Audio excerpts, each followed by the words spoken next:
Science has progressed to the subtlest layers of our physical reality.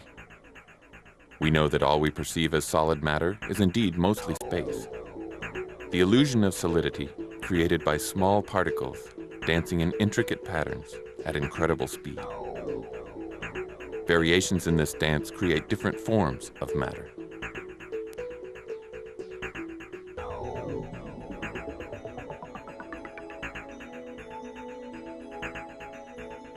As science advances to even subtler levels of creation, we begin to learn as much about ourselves as we do the subject of our study. In the largely theoretical world of subtle physics, quantum mechanics, and particle theory, there is a narrowing gap between the study of the physical creation and the actual creating entity. A creative intelligence and our own consciousness. Examine the studies and works of great scientific thinkers, Sagan, Hawking, Capra, Einstein. Still other lesser-known theorists slave away in their own basements with their limited budgets to glean their own brand of truth out of the overwhelming depth of creation.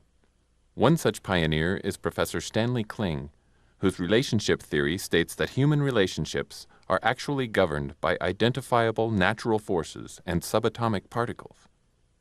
Although the professor has always been reclusive, and his current whereabouts are unknown, we have obtained an exclusive tape, which is, apparently, the beginnings of an early effort to gain funding for his groundbreaking research.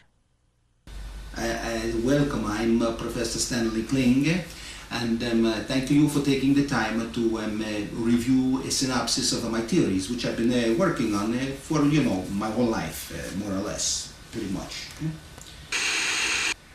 With that being said, I would like to share with you one of the most important theories that I have developed. This is a little model I made. It's kind of cute, It looks like a pussycat, And these are the ping pong ball, which I use to illustrate attraction and repulsion. In my case, sometimes, I know. They say opposites attract, and they make things go together like a magnets. It's kind of it's like two pieces of bread that no, it's not like bread at all. No. Olive oil and the water or vinegar. Like when you make a salad, you need the two opposite things to make the third thing, and this is what happens. So this is what I've been working on all these years. But there are much more subtle forces at work than what I explained to you. There are the subatomic reality, which is just like our outside reality. Is like when two things, they come spinning, they make themselves go around and around. They get this dizzy, and the dizziness creates a disorientation. This disorientation, some people say is love. It's not love. No, you're just dizzy. They spin. It's like, and one wants to find the other. But sometimes it's like, I want to find you, but you don't want to find me, right? You don't want to find me, but I want to. So they push together. Like, why should I like you if you don't like me? Well, that's how it goes. This is physics. I'm not making this up. This is an elegant solution to a very complicated problem. As you can see, when you study here, what I have here is all here, and it's in the book I have out that nobody read. The forces described by the professor have since been summarized by others, perhaps more lucidly. Science accepts the existence of certain forces acting upon or through subatomic particles. Forces of gravity, nuclear forces, and electromagnetic charge influence these particles. The relationship theory defines three major forces, each of which has an attractive and repulsive mode. Gross attraction, the force which either attracts or repels based purely on appearances. This force is used heavily in advertising.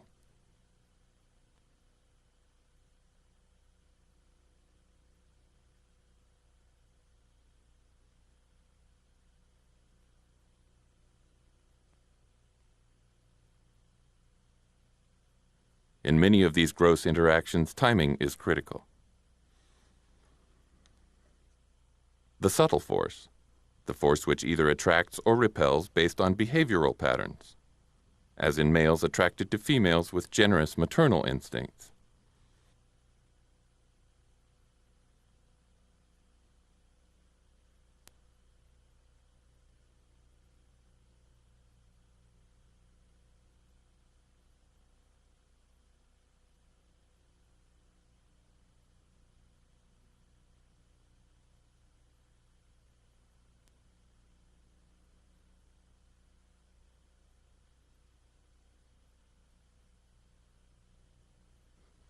And lastly, substantial force, a more spiritual connection which takes time to develop and is ultimately the most stable of all the forces, the force which Kling related to true love. The professor's research often led to disappointment. Certain new particles have been defined as the actors or conveyors carrying out these forces. Science has generally accepted the boson, gluon, photon, graviton, hadron, baryon, meson, fermion, muon, and on and on.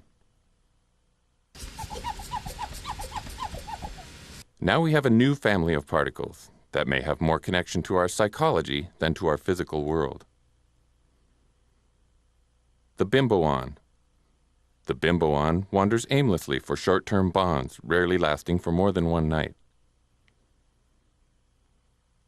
The machoon is largely correspondent to the bimboon, but is so consumed with itself that it actually repels any mutual covalent bonds with other particles. The flakyon. The flakyon, however, builds substantial relationships with stable particles, and when the strength of the bond increases, it suddenly pulls away and disappears into space to repeat the cycle again.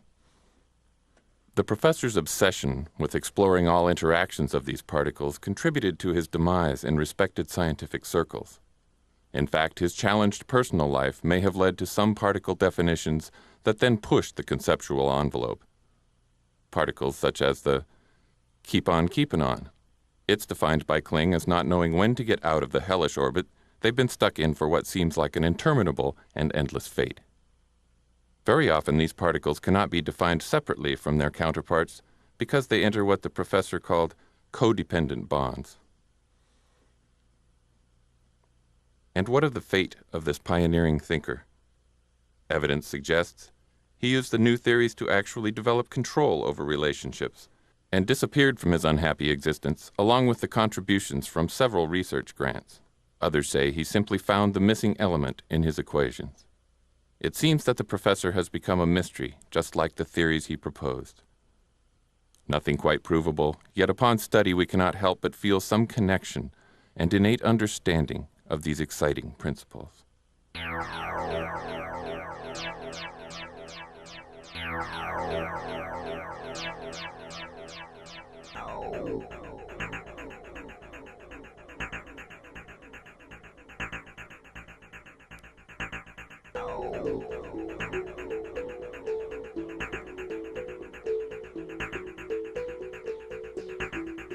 Oh.